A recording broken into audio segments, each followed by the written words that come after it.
In this episode, our guest, Scott Morse, who, by the way, has done over $48 million in outbound deals, is going to show you how anyone that being starting out or looking to scale his or her real estate business can do it with the right strategies, of course. By the end of this video, you will have a clear plan on how to scale your real estate business with the same strategies that has helped Scott do the same thing for his business. Welcome to the Self Investor Podcast. I'm Carlos Gonzalez, your host. Every Sunday, we drop a new episode with real estate entrepreneurs or just entrepreneurs in general that want to scale their business or just want to be the best version of themselves. Like I mentioned, every Sunday, we drop a new video. So please like, subscribe, comment. What do you want to see? Because I want to bring out the best content possible. And I'm going to be consistent on dropping the best type of content that I can. So please let me know what you think. And let's go. Let's start with the episode. Tamo activo.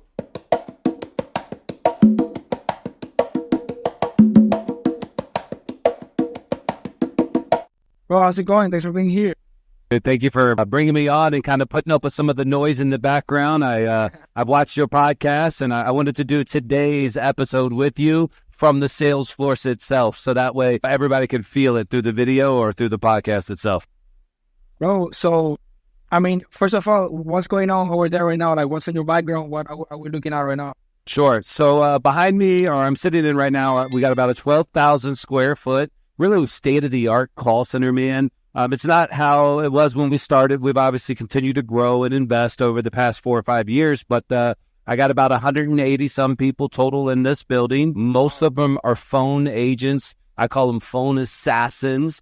And the best part is they're only generating leads for the REI world. So all we're doing right now is talking to sellers, finding the motivated sellers, and then matching them up with fix and flippers nationwide. If you want to invest with me in Miami, I do what is called fix and flip, where we buy properties, we rehab them, and then we sell it back on the market. So if you want to grab chunk of my profit, you can. Just text me 786-679-1408 or call me at that number. Or you can also reach out to me via Instagram at Carlos Gonzalez Investing. So if you want to invest with me and my team, we can buy these properties, we can rehab them, and then we can sell them back to the market. So if you want to learn how to do real estate, or if you're already doing real estate and you want to scale and do more deals, you can do that with me. So, estamos activos. Awesome. So nationwide, is that literally in every state? Like any entrepreneur in those states can do this? Yeah, they can. I think that it's also important because I'm a long-term business player. So I know there's certain markets that this campaign performs better in than others because we're mainly doing outbound cold call. And so while cold call literally works everywhere, it's just certain marketing channels in certain markets have a little bit different cost per lead and cost per deal. And I don't want to go into bore people too much, but there's definitely some markets out there that I don't like to call. And there's some markets that I love to call. Nice.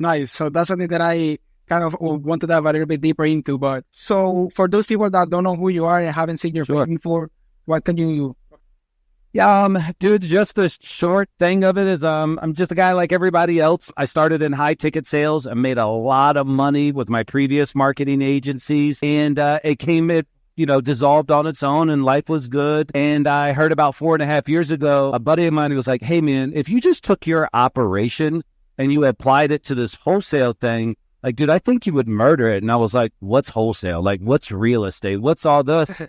And I did a little bit of testing and I saw like, the competition was really weak. And I was like, yeah, why not, man? Everything's good for a disruption. So, dude, I'm an outsider. I still think like an outsider. I'm taking all my previous experience and applying it to this. And so I think that's given me a distinct advantage to come in here and kind of build something pretty rapid that's made a big impact in the industry. Nice. And I guess that based on what you just told me, you had already the skills in another industry and now you're basically applying it so you have more leverage now because it's the same skill and the same skill set, and then now you're applying it to have more leverage on something that makes you more money, right? Yeah, I think you put it right on the head, Carlos. It's to me, it's all about a mousetrap. And so all I look at is the skill sets are evergreen. This knowledge, this technology, the sales cycles, they're evergreen, which means they never fade away and they can be applied to any industry. And just for right now, this is the one that's paying the most. But you could literally send me a text message tonight and be like, bro, my buddy's got this thing and it's like, it doesn't hurt anybody and it makes a lot of money. I'd shut this whole thing off tomorrow and start that up the next day because all I care about is the return on time invested. And so right now this is profitable, obviously, but I'm also always open. I'm not married to real estate, I guess is the point of the matter. I'm just a guest. I'm coming in, I'm picking up a bunch of properties, commercial, single family, making some money here, but I'll leave. Nice. And then, so besides real estate, what other business have you dived deeper into at least the past years that you can talk about? Yeah. So my previous company, which was a really big monster company in South Florida, what we did is we were a marketing agency for attorneys nationwide. And so that's a really unique market because a lot of attorneys are adverse to having outside marketing companies work for them. But we were able to kind of exploit a loophole, if you will, that allowed us to be a representative of these firms. And we were just generating contracts after contracts after contracts for attorneys. So much so that ultimately they tried to pass a law in the state of Florida to get us out of business. I've paid a politician $50,000 at a Miami seafood restaurant. Me and my business partners, we literally passed them a check for $50,000 to kill a bill that would have put my company out of business because we were able to kind of find this sweet way to navigate that. Ultimately, ended up being too much pressure from the legal side of it because attorneys really shouldn't have people sending them leads. It wasn't against the law. It was against like their rules. And so anyway, we made a lot of money doing that. And then I've always been in the travel and tourism industry doing high ticket sales. And so that's it, man. I made a lot of money, but more importantly, I learned a lot in the past 23 years of high ticket sales. What's the most valuable lesson that you have learned in those 23 years? A lot. It's a lot. I think that what I would say, I believe in self-education the most and self-accountability the most. And you'll never have a manager, if anybody who's listening to this who works for somebody else, they work for anybody else, they'll never care about your success the way you should care about your success. And so don't rely just on your boss to give you that training. You need to go out there and find your own training. And it's not always joining a mastermind. It's finding a book. It's reading those pages. It's highlighting those pages. It's executing on those strategies. So I just made sure, because I heard that phrase, you'll be the average of your 5 closest people you associate with. I just remember hearing that as a young man, like around your age. And I was like, man, I really don't have 5 people I want to be the average of. So I sought those people outside of my work environment and my friends' environment really through literature and sales books. So like I'm a book nerd. Well, all the flashy everything, dude. I read more books than probably most scientific writers. Like I don't know, but I'm a really big book person. And that's what I would just say is like, hey, listen, don't just rely on your success to become better as in the art of communication from a manager. Go out there and do it yourself. That's awesome.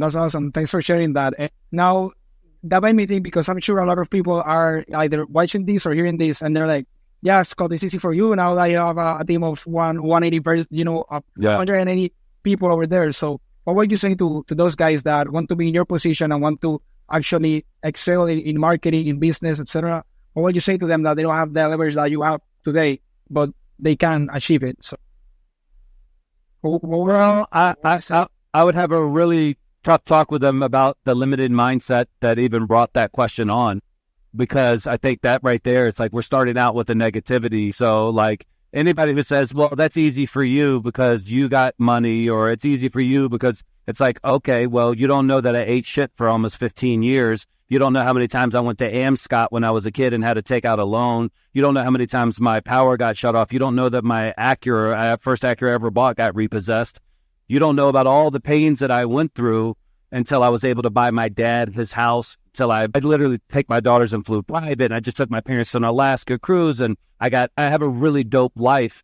And so I would say is like, I'm no better than you. I had no more disadvantages or advantages than you. So once that's established, like, hey, everybody can. I just think, Will Smith, Carlos, he's got a quote I heard a long time ago. He talks about the 2 most successful things were reading and running in his life. And the reason why reading and running were so important to his life is because it helped him conquer his bitch voice. Because nobody is ever running and doesn't hear that voice that says, stop, it's okay, it's running, it's raining, turn around, you've already been 6 miles, turn around. And there's no time you're reading a book where you're not like, okay, you read 15 pages, just put it down, or your cell phone rings. And when you can master your that crying voice that wants you to be weak in those 2 channels, you really get to train them in everything that you do in your life. So that's what I would tell them to focus on. Exactly. Yeah, I love that. And so you have right now, you mentioned, and correct me if I'm wrong, it's 180 people there, right? Yep. Mm-hmm. Awesome.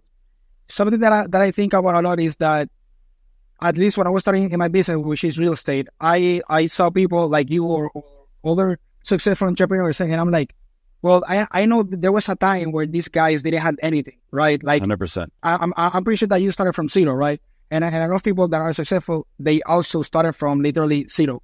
That being said, how do you went from zero to actually accomplish what you have right now? So in other words, how did you start? Who was your first hire? Because right now you have 180 people, right? So how did all that started?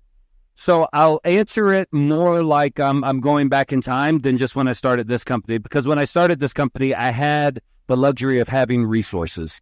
And so, when you have, X amount of dollars in the bank, it is candidly faster. Doesn't necessarily means it's easier, but you should be able to hire a better HR person. So literally the very first person I ever hired was an HR director, because I knew that person was plugged in to the city and could get me applications and could recruit. That was what I did here at this entity. Nice. But if I was younger and I was starting out in real estate and I was trying to build a machine from $0 in real estate, I can't emphasize enough how easy it is, if the determination is there, to really generate your first deal and 2 and 3 and 4 by being on the phones. Like, I am an advocate of picking up the phones and putting in the work. What I'm not an advocate of is hiring a company like me in the beginning.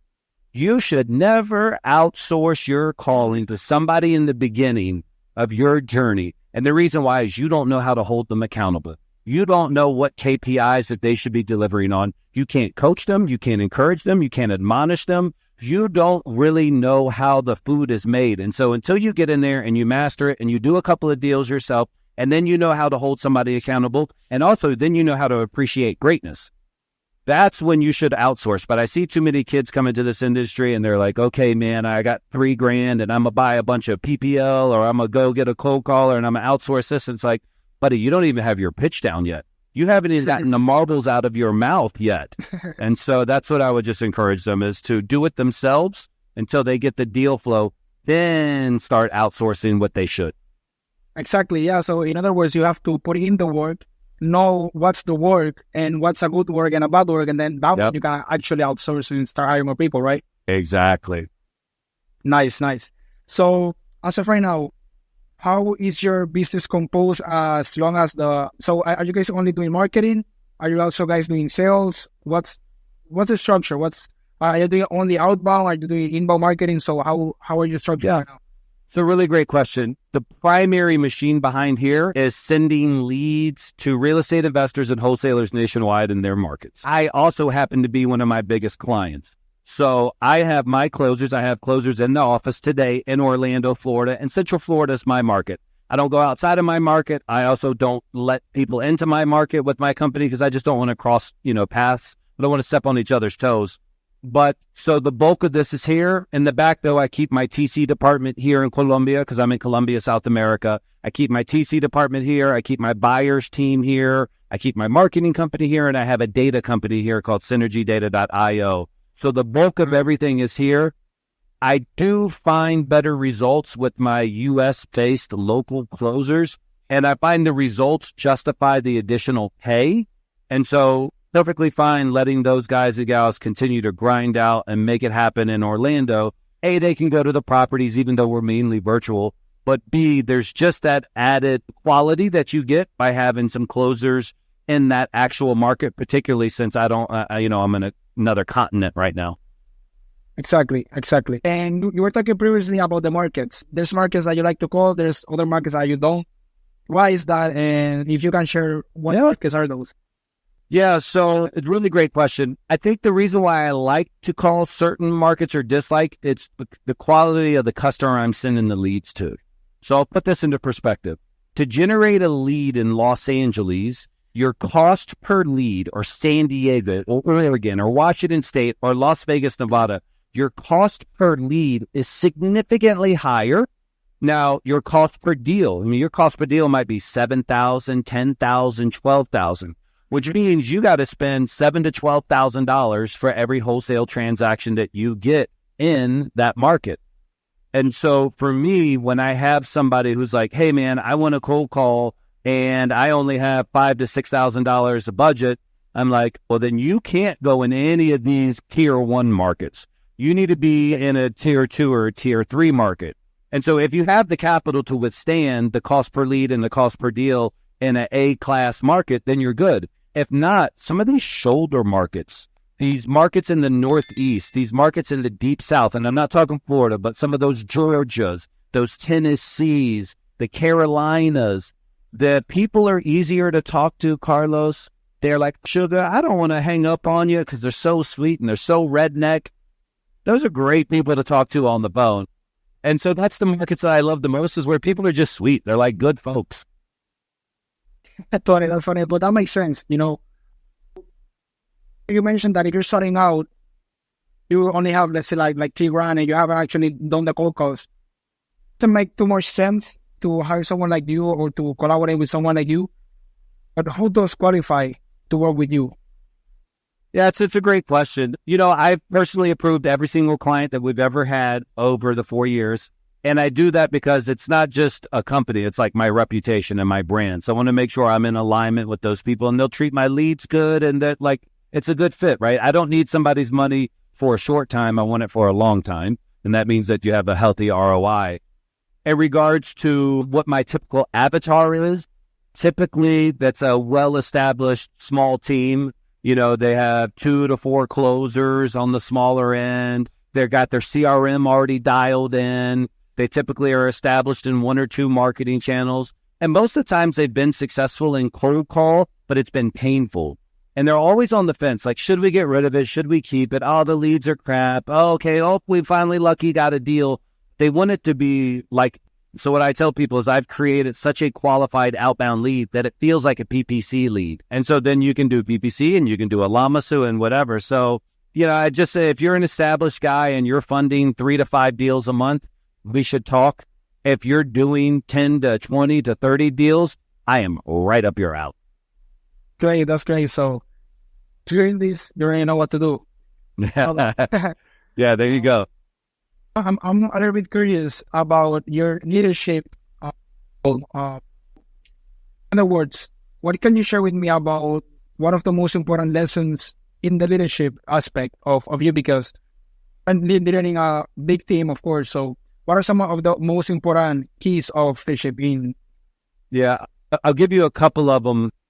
The last one's the most important, one of the most important, but I'm really big on authenticity. I'm really, really big. That's the reason why sometimes this industry gives me a little bit of the crawlies, like I feel kind of sick to my stomach because, I've had people come to me who are coaches and gurus out there, and I know their numbers because I do the marketing for them, and I know their pain points because they're candid and honest, and they're telling me in private, and so I keep my mouth shut. But then I see them on stage at an event, and I'm like, well, I've literally had people hire me, use me for years, and then go up on a stage and they didn't know I was in the crowd and talking about their cold callers and how they trained them. But that was 3 years ago, bro. You fired them 2 years ago. You've been using me. So anyways, authenticity, number one. And what that means is that you lead by example.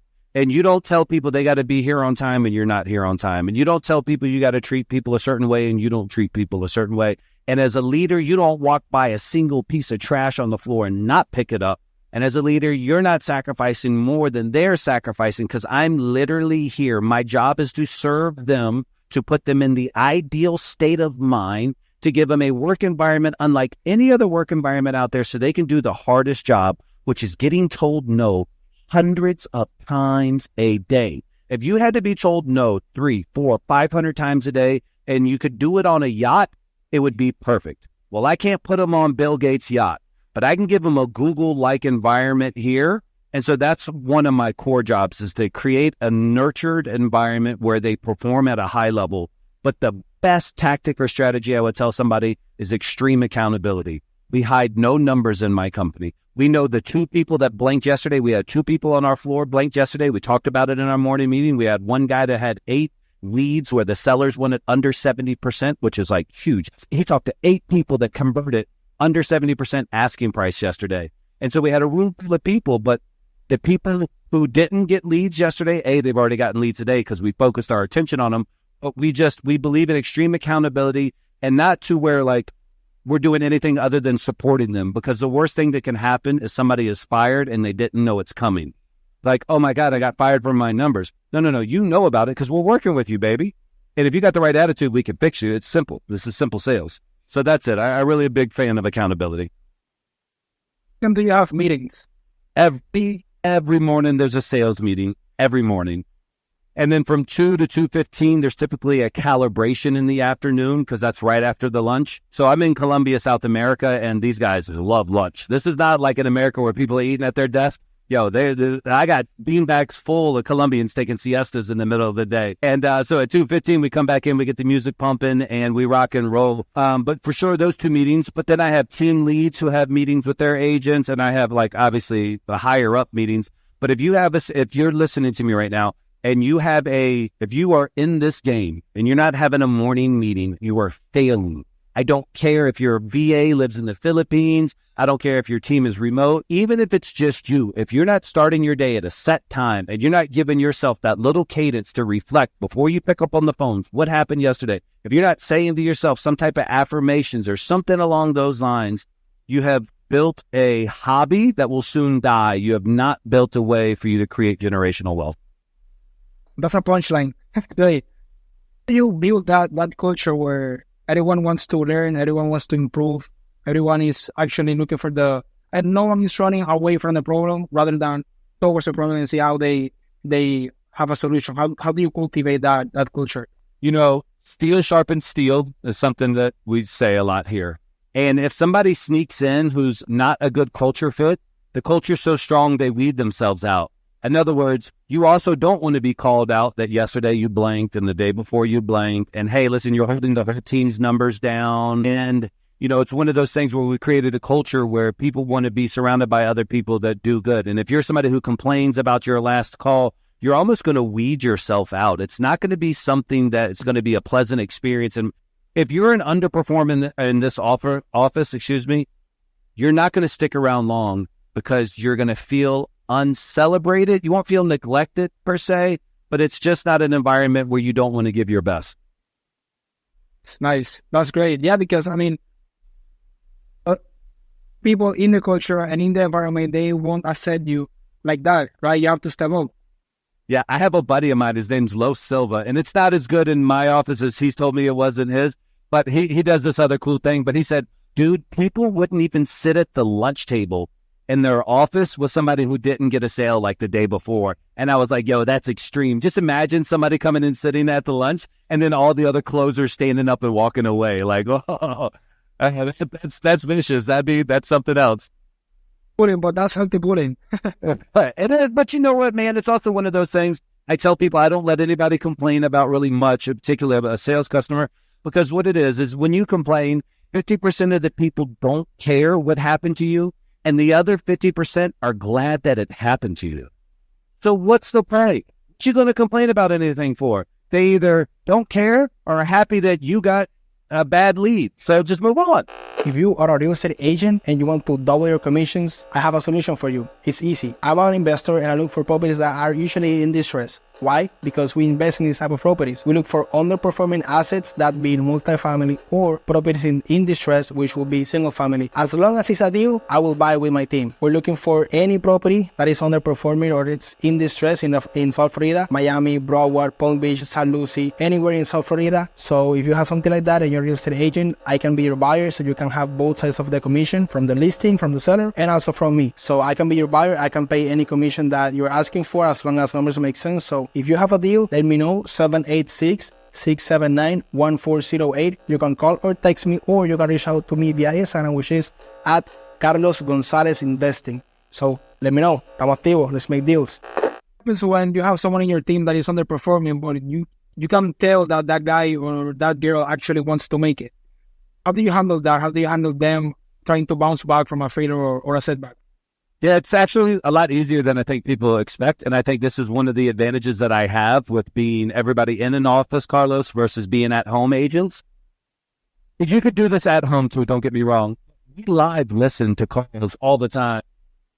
I was seeing if any more happening right now, but a manager will come over with a headset while somebody's struggling on a call, and he'll be able to whisper into him exactly like, okay, and ask him about this. Okay, now tell him this. And so, yeah, it's so cool because if they're hitting an objection that they're failing on, the coach can whisper in the ear so only the agent can hear it, and then he's repeating itself.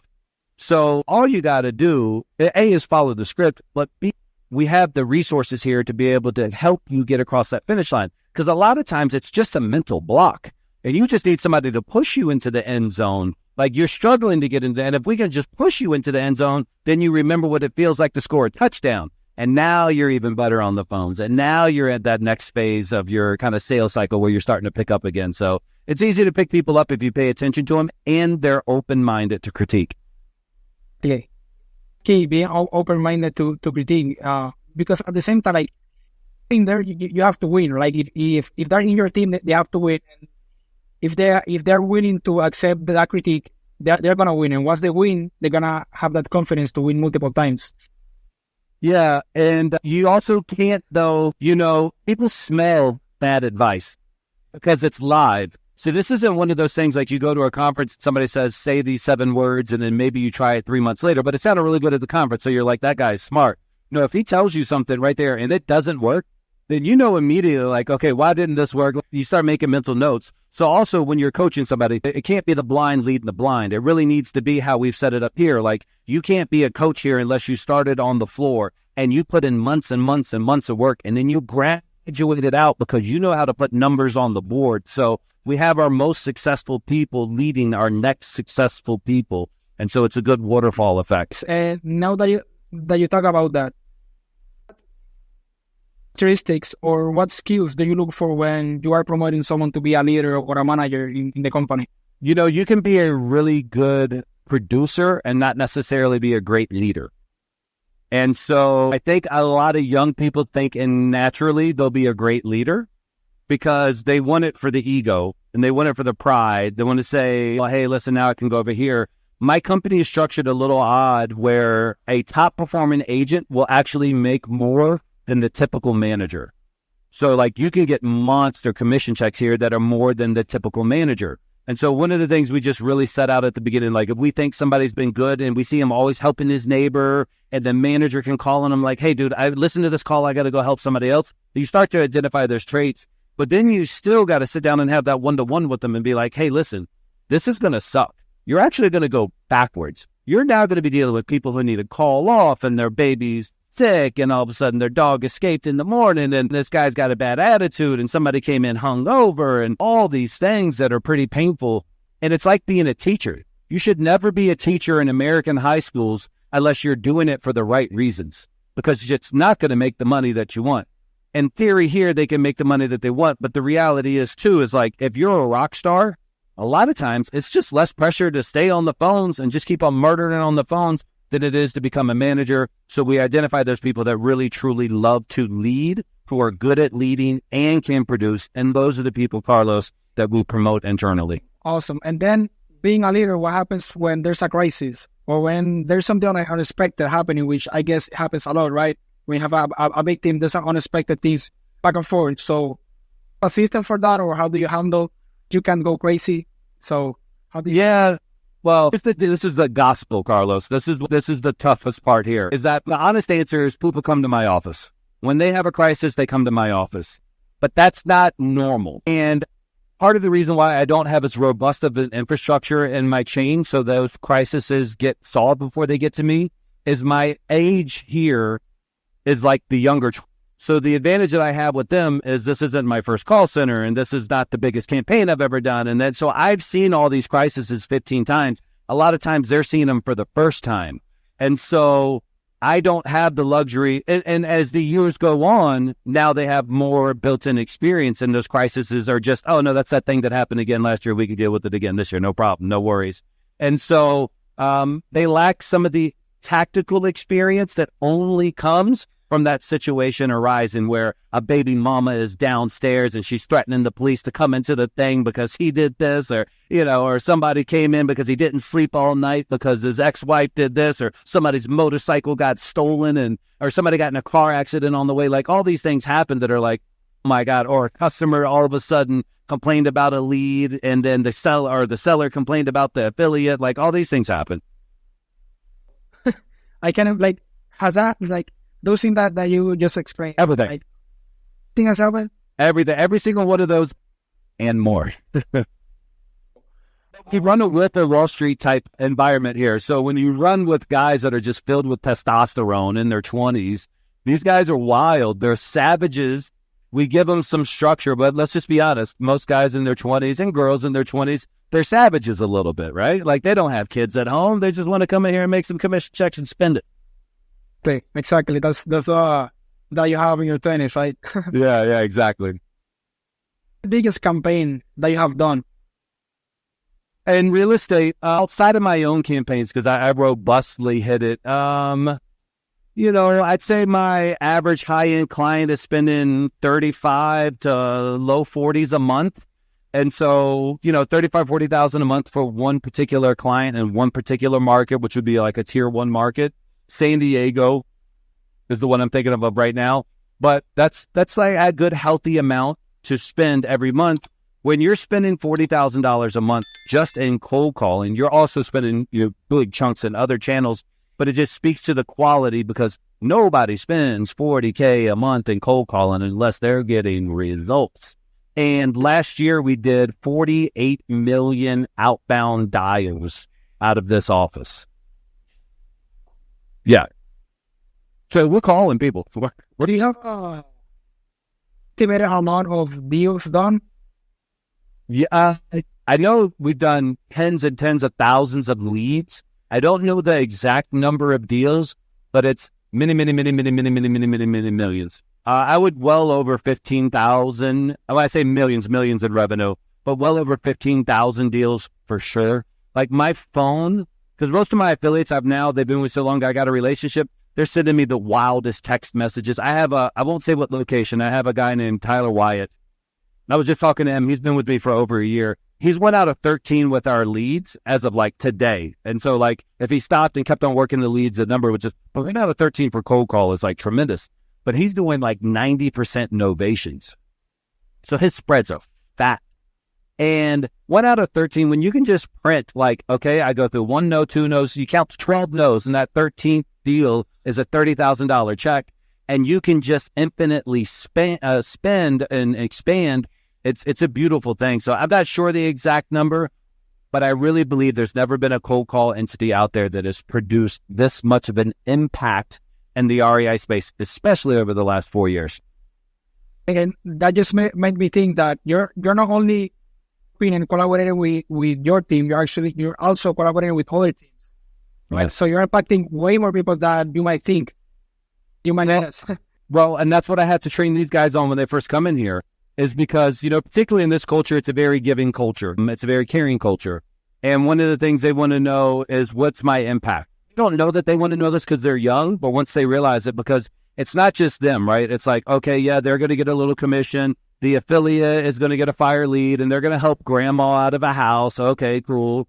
But then somebody's got to hire painters and a floor company, and then we're going to have to get lawn care done, and we're going to have to get a sheetrock company, and then we're going to have a titling company, and the taxes are going to be paid, and all these things happen. And it's like they struggle sometimes to appreciate, because they gave the perfect rebuttal to that really tough objection. Families fed their kids because you didn't give up.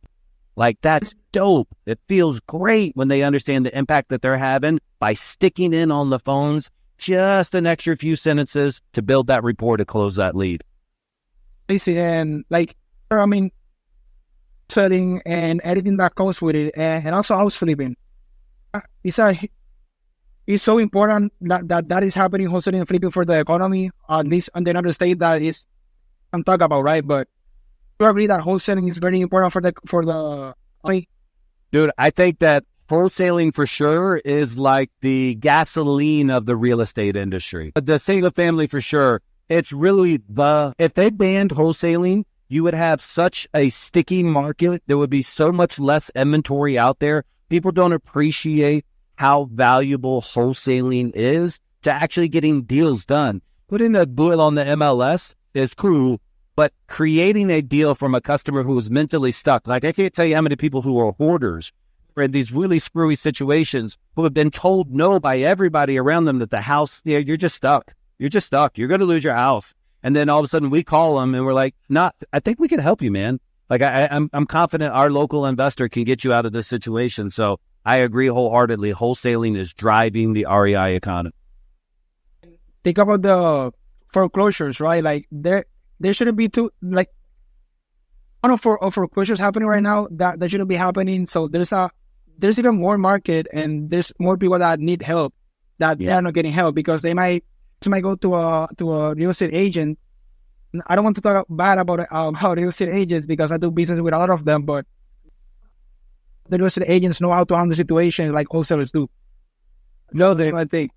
I always said if you ever move in the United States, the United States Postal Service sends you like a blue envelope and it's got like a bunch of moving companies, satellite companies, cable. They send you a promotional packet like, hey, do you need help with your next move? That's the exact same packet that the utilities company should send out every time somebody's water is shut off or power is shut off or foreclosure notice goes out. It's like these people who are in these situations just don't know that there's help out there. And if there was more awareness to it, I agree with you. Less people would lose their homes. Less people, there's literally people who have been in their house without power for the past 60 days who don't think that they have equity in their house that they can recuperate because their house has just fallen out of control and they need somebody to help them. I mean, we're not, some just angels from the sky. We have to make money as well, too. But we're driving the economy and we're helping people out of really crappy situations. So you think about new laws that has been approved in states like South Carolina that they're trying to ban wholesaling. So you just talk a little bit about that, but what do you think about that? What you overcome that and what's the effect? My knee-jerk reaction is fuck them. I think those laws, for the most part, like laws are there to stop the bad actors. So if you're a bad actor, stop it. But if you're not, you either have to weigh the risk tolerance that you have of doing the right thing, even if it, quote unquote, breaks the law. And so there may be a penalty for it. You got to weigh that option. That's called business. There may be a penalty for sticking your toe on the other side of the line. And you may not even have to worry about that penalty till the 30th time, but you make sure you understand what that penalty is. The second side is all these laws, just like every great tax law that, why Google is offshored in Ireland. All these laws have the ability for you to carve out a structure that makes sense and is still profitable. There's no law in the wholesaling world out there that isn't navigatable with a layer of creativity or risk tolerance. And so I think that it's needed because the people who aren't genuine operators, they're not smart enough or savvy enough to do it the right way, although it may be a little bit more perilous. And so they deserve to die. Let them go. But for the rest of the guys out there, I think if the customer needs your help, you should step up to the plate and help no matter what the perceived limitations may be. I couldn't agree with you more because at the end, it's going to be harder to do business. Maybe it's going to be a little bit more expensive. The end, that's going to without those guys are not serious about it and that they don't know what they're doing. So you actually have to step up the game, and the ones that are doing good are going to do great in this situation. Couldn't agree more. And I'm happy to see, the market's contracted. And so I've seen it in the past, 12 months. I've seen the market. When I say the market's contracted, the ability for lower entry people, lower mindset people, not necessarily time, but lower mindset people to succeed has definitely contracted. That space where you can just be a moron and print money has gotten smaller and smaller. It still exists. But that's good news because those people were burning your future sellers because they were calling up and they were making ridiculous offers because they didn't know how to comp and they didn't know how to dispo and they thought the hedge fund craze was going to last forever. So now that those guys are gone, it makes us be able to come in with more of a clean slate where we're either the first or they're only dealing with more reputable people so the experiences are better. And that's all what we're looking for. We don't need Gladys Smith in Mobile, Alabama to have been burnt by 7 wholesalers before I call. Exactly. So that's actually good news, like you mentioned. Yeah, for sure. What's your goal for the next years? Dude, right now, so Yeah, I don't know. I get that question all the time and I struggle with it because I'm a really happy dude. I'm really in kind of like what I feel is like the impact side of my life where I'm really desiring to make impact. And that means just with my kids. That means with my business here. It means with strangers. But my goal for this particular office is to continue to give quality people here in Colombia that are near my office the ability to work at a place that wouldn't exist otherwise, to learn communication skills, to learn the power of persuasion, to help some affiliates in the United States, print money, have a good life. We could blow it up to a really infinite degree, but that has to happen as a secondary effect to us just being good and doing good. So I don't have like some take over the world game plan for this. I'm enjoying my life. I love it down here. We have a great team. So I just want to make sure these kids, for as long as they want to be with me, have a place where they can grow and become better people and we can all make good money. That's great. Done 100 plus. Thank you, bro. What do you enjoy most about what you're doing right now?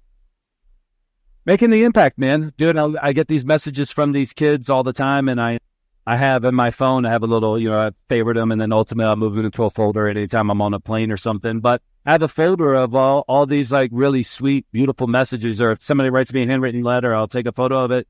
And I know one day if I'm blessed the way I am to live a long, healthy life, I'll go back through it in some of my last days and look at all these kids who are like, hey man, you did this for me. If it wasn't for you, I did this, and it wasn't for this. And that means a lot to me. I've had kids get married because of this job. I've had kids buy their first houses, buy their first cars, buy their first motos. And it's like, I love that stuff, man. I love the fact that I've had 23 years doing what I'm doing. And now I get to stand in front of a room and make them every day. I hope just a micro better. But that impact, man, it feels good. I love it. I'm addicted. I don't know if addicted to it. I feel in my purpose when I'm doing it. Right. No, and I mean like some better way of showing your proof than basically sitting where you are right now and you saw those people around and yes. I can tell they're having a good time. Yeah. I haven't cut down the music because the podcast was so loud. Sometimes it gets we've never thrown midgets at a dartboard, but we've gotten really, really close here in this office. I'm surprised the Christmas party that we have lets us come back every year. These guys are savages at the Christmas party. It's man, you have to invite me over there. I want to see how come on, man, you speak it. Let's roll. Bro, because it's coming to an end. But before I want to ask a little bit more personal, because we've been talking about the business and everything, but how do you bounce back when you have a failure or when you have a setback? How do you handle that internally? It's a lot easier after you've done it a lot of times. And so sometimes as you get older, it's bigger setbacks. And so it kind of equates itself out. But, I'm a big believer in habits. And so I think that when your life is good, you have these really good habits, and you might wake up and you might go to the gym and life is good and you're eating healthier just because life is good and you got the extra resources and life is good and you're reading or you're meditating and life is good. And then a setback hits you and you take a little bit off and then another setback hits you. Before you know it, a year later, you don't even remember that guy or remember those patterns. And so what I've been really good at doing in my adult life over the past 10 to 15 years, and there's always room for improvement, Carlos, but is to have such rigid patterns that they're habits. And so whether my life is good or my life is bad, or there's something going on, if you will, I have these patterns that are of a successful person. And so it keeps me in that mindset and movement of what a successful person would do, even if there's an external thing. And so if I continue to go through the daily habits and motions and visualizations and studying of my goals or reading, then it's very hard for anything to keep me down because I'm putting resistance against the resistance and ultimately I will win. And so I just stay on track and I've created these patterns in my life which are unbreakable, and that helps me dig myself out of any mental hole or situational hole that I have. Basically, in good habits easier and bad habits harder. Yep. Good habits over an extended period of time become part of who you are. And so now I am that successful guy, not because it's a brag thing, but it's because I've developed the habits of the vision I wanted for myself. That's great. Anything else that you want to mention before Yeah, I'll just say, man, I say it to these kids all the time. Sales changed my life. Sales changed my life, dude. My parents got married at 17, pregnant at 16. My dad was a roofer his whole life. You know, my mom didn't work. We lived in the same house for 18 years, the same small little rental house for 18 years. I didn't go to college, but I saw successful people who are in sales who are wealthier than any other industry. Like, I couldn't understand why the doctors made so little and the teachers made so little and the professors made so little, but the entrepreneur made so much. And then what's the number one key for being an entrepreneur? And it's learning the art of communication or sales, selling yourself, selling your product. So for everybody out there, it is a skill set, just like learning the compound bow or learning shot put or learning any other kind of, like, almost, I don't want to use the word hobby, but skill set. If you treat it like that, it is something that pays dividends. So read the books, practice, learn everything about psychology and art of communication, and you will print money. It's a skill that you can. It is a skill. You put your time and effort. It is a skill that you can learn. Yep. The high level skill. Yeah, I agree. Thank you so much. It's been awesome. Nice to Yes, I thought that I was gonna learn so much talking to you. So it's been an honor, and I really appreciate you. Dude, I mean, it means much to me. I love watching your success, anything I can do to help you, et cetera, et cetera. But I love knowing that the next generation, right? Because we're almost double in age. Like, you're 22 and I'm 43 or 42 or something like that. But seeing these young guys come up and seeing your level of hustle and work ethic, dude, the world's in good hands. So just keep it up, man. If I can ever help you, I'm here to help you. And amen. All right, let's roll.